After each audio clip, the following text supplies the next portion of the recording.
بسم اللہ الرحمن الرحیم۔ میرے بھائیوں، بزرگوں، ماؤں بہنوں اور بیٹیوں، ایک بات یاد رکھنا، اللہ تعالیٰ کوئی عمل قبول نہیں کرتا ہے اگر عقیدے کے اندر خرابی ہو۔ تو یہ رمضان المبارک کا یہ جو برکت والا مہینہ ہے، یہ شروع ہو رہا ہے، جہاں گھروں کی صفائیاں ہو رہی ہیں، مساجد کی صفائیاں ہو رہی ہیں، وہاں عقیدے کی صفائی بھی بڑی لازمی ہے۔ اپنی مساجد کے اندر سے صفائی کرو اور شرک کے ہر سمبل کو، ہر نشانی کو بالکل کھرچ کر علیحدہ کر دو، کیونکہ میں نے اپنی آنکھوں سے دیکھا ہے کتنی مساجد کے اندر ایک طرف یا اللہ لکھا ہوتا ہے اور بالکل مقابلے میں یا رسول اللہ، یا کہیں اس طرح یا اللہ اور یا محمد لکھا ہوتا ہے، یا کسی مسجد میں بیت اللہ کی ایک طرف وہ کیلنڈر کے اوپر تصویر بنی ہوتی ہے اور بالکل مقابلے میں گنبد بنا ہوتا ہے۔ یہ ساری شرک کی نشانیاں ہیں، ان سے مساجد کو پاک کرو۔ اگر کسی مسجد کے اندر کوئی قبر بنی ہوئی ہے، اس قبر کو وہاں مسجد سے نکالو اور قبرستان میں شفٹ کرو۔ کوئی مزار، کوئی گنبد مسجد کے اندر نہیں ہونا چاہیے، کیونکہ جس مسجد کے اندر شرک کی کوئی علامت ہوگی وہاں صلاۃ بھی قبول نہیں ہوتی ہے۔ اور جتنے بھی یہ شرک کی قسمیں ہیں، چاہے تعویذ گنڈا ہو، امام زامن ہو، اور یہ جو نظر و نیاز کی جاتی ہے، میں نے ایک مسجد کے اندر دیکھا، مسجد میں 11ویں کرتے ہیں، اندازہ لگائیے۔ حالانکہ یہ اتنا بڑا شرک ہے کہ نظر و نیاز غیر اللہ کی 4 جگہ اللہ تعالیٰ نے اس کو اسی ترتیب کے ساتھ رکھا ہے۔ انما حرم علیکم المیتۃ والدم ولحم الخنزیر وما اہل بہ لغیر اللہ۔ تمہارے اوپر یہ 4 چیزیں تو خصوصیت کے ساتھ حرام کی گئی ہیں۔ یہ ہے مردار ہے، یا بہتا ہوا لہو ہے، اور غیر اللہ کی نظر و نیاز ہے، یا خنزیر کا گوشت ہے۔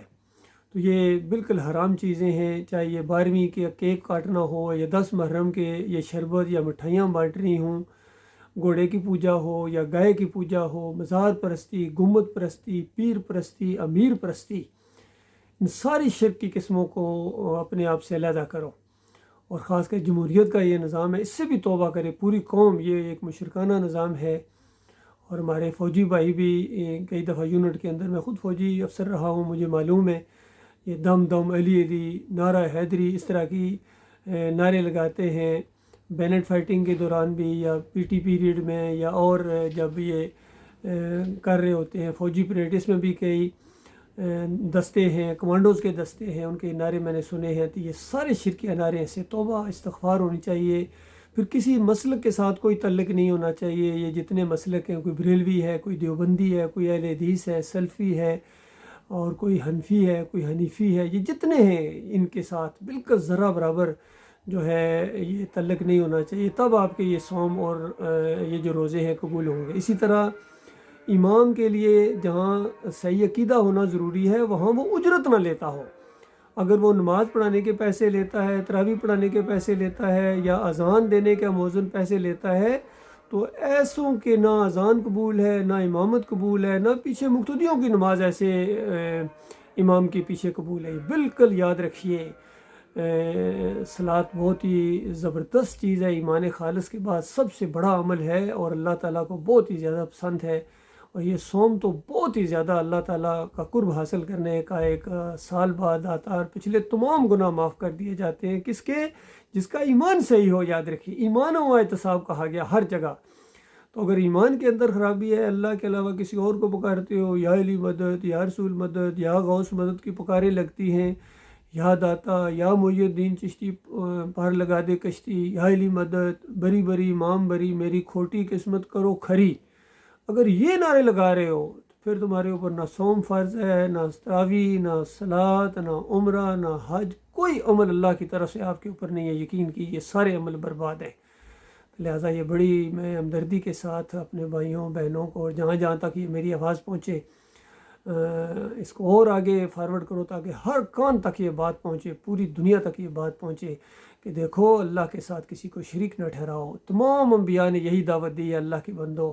کسی نبی نے یہ نہیں کہا ہے کہ مجھے سجدے کرو، مجھے پکارو، میری نظر و نیاز کرو۔ کسی نبی نے نہ کسی دوسرے نبی کو سجدہ کیا ہے، نہ رکوع کیا ہے، نہ کسی کو مدد کے لیے پکارا ہے، نہ کسی کی نظر و نیاز کی ہے۔ سب نبیوں نے اور رسولوں نے اور سب کتابوں میں ایک ہی پیغام ہے، ان اعبدوا اللہ واجتنبوا الطاغوت۔